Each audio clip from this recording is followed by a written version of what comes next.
Aristotle used it as a word to describe human flourishing or happiness, or the overall joy of being alive. The goal of our life is eudaimonia, and we really see theater as the roadmap to eudaimonia. Eudaimonia has a mission statement to always make a conscious decision to do theater for social change, to make a difference with the plays they do. No matter what play it was, it had to have a reason behind it, a social reason behind it. Eudaimonia. Doing socially conscious theater that made a difference. And that we were allowed to do things like musicals. You could do whatever show you wanted to, as long as by the end of the day, you could go home and say, today I contributed in this way towards society. Yeah. And so if that was raise money, or if that was raise awareness, then great, you know. We had this idea to do these shows, so we started out small. We're like, well, we're not going to do a great big musical yet. Let's try something small. And we took Robert Fulham's All You Need to Know I Learned About from Kindergarten, which is traditionally a lovely, fun piece. Yeah. And we threw it all out the window, and we took it back to this idea of kind of an ancient storytelling, tribal storytelling. All of our props were drums, all of our costumes were really, really chill, really neutral. And we went from there, we wrote our own original music to segue, and we were blessed by some wonderful musicians who helped us do this. To segue between the scenes. We had drums between the scenes. It's phenomenal, just bringing people together and letting them contribute to that show. And then not only the story was really cool because it's an everyman story. The piece itself, for those of you who read the essay, it was a very popular essay, was all about going back to the basics of truth and of humanity, what makes us tick and what's glorious about being human, and being in this beautiful world. It was really important that was our flagship performance. Yeah, you know, yeah. It was all about celebrating. Like, the first thing we're gonna do is celebrate, get down and get funky about how amazing this world is.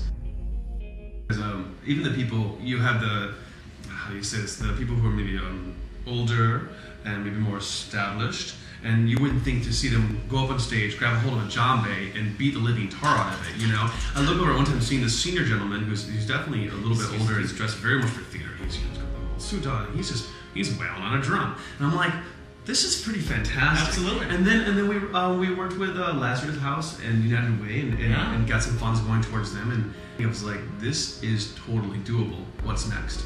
Yeah, you know, absolutely. And I think it was that gentleman who came to the show and who got involved. We invited him to get involved. He became one of our first sponsors. Yeah. To the show. He said, "Thank you for giving me this opportunity to be a part of this."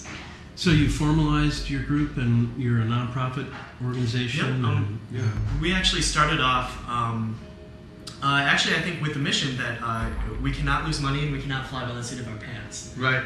There was the three things: flying by the seat of your pants, no losing money, and always making it go back to the community. Absolutely. Always being socially conscious. Absolutely. Yeah. And part of us both working as professional actors, it comes back to that we have to create this organization right from the ground up, from the starting level.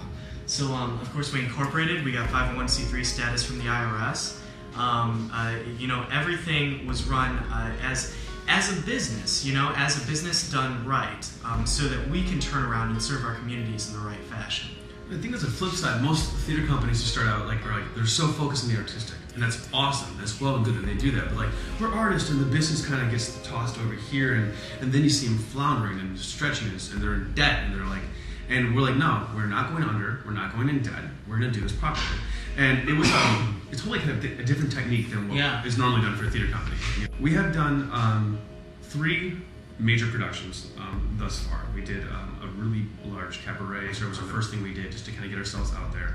We did our flagship show, All You Need to Know I Learned from Kindergarten. And then we did our other big production, The Importance of Being Earnest. Yeah.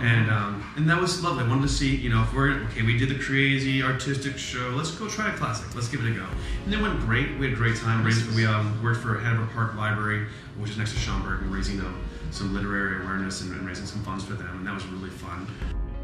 This idea of eudaimonia and the revolution that we're riding is extremely powerful. I mean, not only because we have these incredible artistic fuel that we're running on, but also because we are fiscally responsible. We do stand by our business.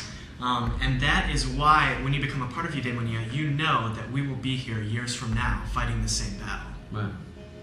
And that's the power that's within us and is within the artists that we work with. And that we're seeking new horizons. You know, that it's not just these certain NFPs we want to work for. We want to find more. Absolutely. And it's infinitely possible. So if you are a brand new NFP, you just started, you've got this mission. Yeah. Call us up, let's do a coffee, and see what we can do about achieving together. Infinite possibilities. So. Well, where do you go from here? Do you have another play planned after Two Rooms? Yeah, we actually start right into January. We have Boston Marriage coming up, which is a Mammoth script, which is incredible. Yep. We have a great director, Craig Gustafson, who's doing that. We go from there into The Most Fabulous Story Ever Told, which is a Paul Rudnick show. Marie Walker's directing that. It's going to be off the hook. We have a brand new playwright contest that comes up after that. We have a Shakespeare production that we're working on that comes after that. We have an amazing drum circle that we're raising money. It's like Walk for Life in that you get pledged to drum for a certain amount of time, and then we're taking that money, we're dropping it right into Chicago AIDS Foundation. Yeah. We're looking at raising $50,000 for them, all in this community gathering of people coming together to drum, be a part of a rhythm, be a part of this community. Yeah. And then we're finishing off with Wit. Margaret Yeah. Edson. Yeah. And this is going to be our finale, which is going to Lance Armstrong Foundation. So it's a lot of work in the next couple months, but next year. But it's gonna be an adventure.